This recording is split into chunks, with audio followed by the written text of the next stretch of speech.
Hello everyone, my name is Ryan Cam, and welcome to my reviews for Fyre, The Greatest Party That Never Happened, and Velvet Buzzsaw.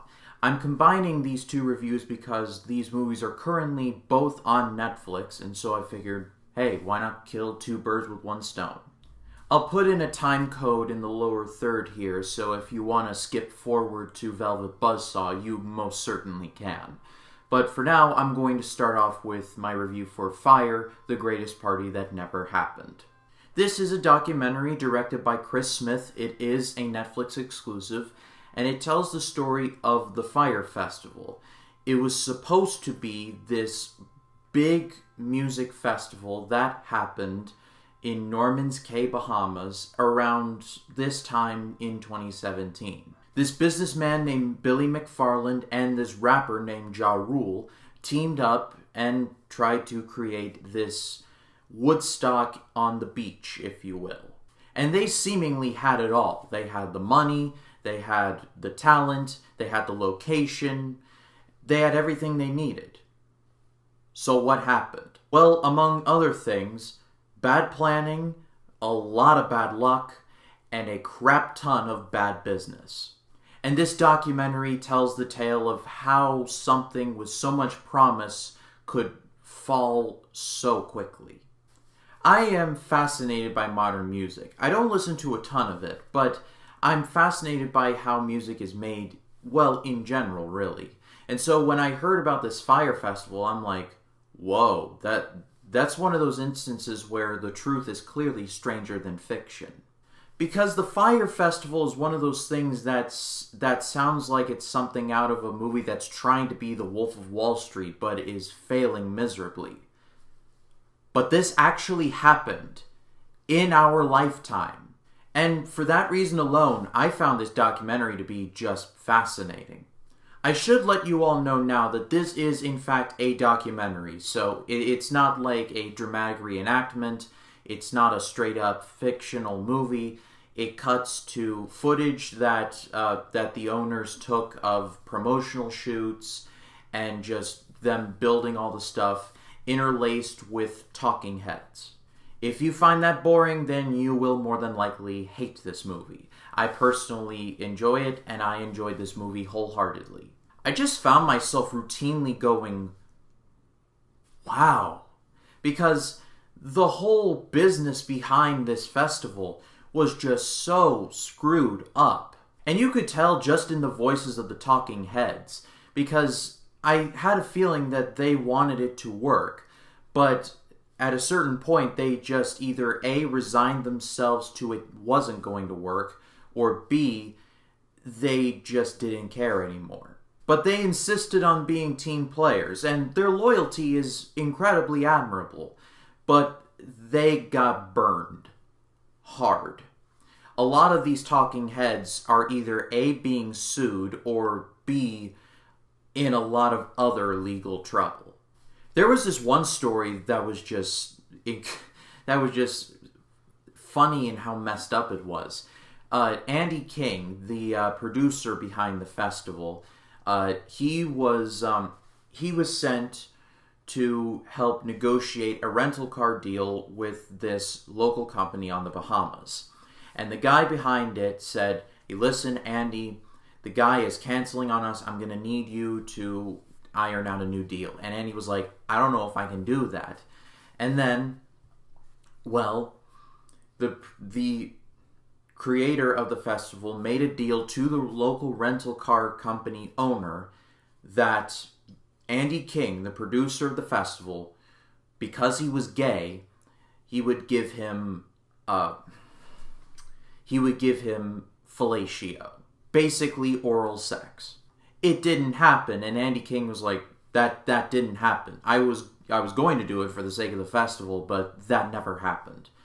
I mean, way to take one for the team, but at the same time, wow, I hope you were compensated well for that. But the documentary as a whole was just pointed at one thing, and that was Billy McFarland, the gentleman behind the festival, was just a complete idiot. He was either a complete idiot or he was insane, or maybe both. So much so that he is currently serving a 6-year prison sentence to this day. And he has signed a deal saying that he cannot be a director or a CEO for the rest of his life. I wouldn't have him in charge of making a peanut butter and jelly sandwich. He was that awful. So my final thoughts are, Fyre, the Greatest Party That Never Happened, was a fascinating documentary. It's not one of my favorites. I don't think it's as good as Won't You Be My Neighbor, but it was just one hell of a crazy story. I'm going to give it a great rating. I think it was very well shot. It was very well done. The talking heads were all very interesting. There wasn't anyone that I inherently hated in terms of the talking heads. And I sincerely hope they're all compensated for this, because they went to hell and back, and they got crapped on for it. So I hope they get compensated, because good lord. Okay, so moving on from that to Velvet Buzzsaw. Velvet Buzzsaw was directed by Dan Gilroy, the director of Nightcrawler, and Roman J. Israel Esquire. And this movie tells the story of a series of paintings that are found in a dead man's apartment. And a snobby art critic, played by Jake Gyllenhaal, a very stern art house owner, played by Rene Russo, her assistant, played by a woman who was really good in this movie, but I can't remember her name right now, but I will put it in the lower third in post, and among other people, are trying to get their hands on the paintings. Because not only are they beautiful, but nobody knows about them. Because the artist had no friends, no family. When he died, he pretty much had no will and testament. So like a pig smelling truffles, they all were like, give me some of that. Velvet Buzzsaw is getting a lot of mixed reviews. On Rotten Tomatoes, I believe it has a 65%. And I think the best way I can describe Velvet Buzzsaw is that the first 2/3 were very good, and the rest of it was not so good. Pretty much all of the stuff revolving the art was very good, and everything else was not so good. First of all, most of the acting in this was very good. I mean, you got Jake Gyllenhaal, who is one of the best male actors working today. Everything I've seen him in, he has just knocked out of the ballpark. I don't know if those rumors are still existing that he's going to be the next Batman. I mean, I could be the next Batman for all I know. But whatever he does next, I will see, because he's one of the better actors working today. He plays the critic that we all think critics are. This snobbish, uptight, like speaking in an over-the-top accent, wearing glasses and saying, "Oh, the cultural zeitgeist, and oh, le maire, and most unorthodox." He doesn't say that, but you get my point. He's so overtaken with these paintings that he starts to create a book about them, and without spoiling anything, it doesn't go too well for him. I also liked Rene Russo. I thought she was very good. I also liked the actress who I cannot name right now. I want to see her in more movies.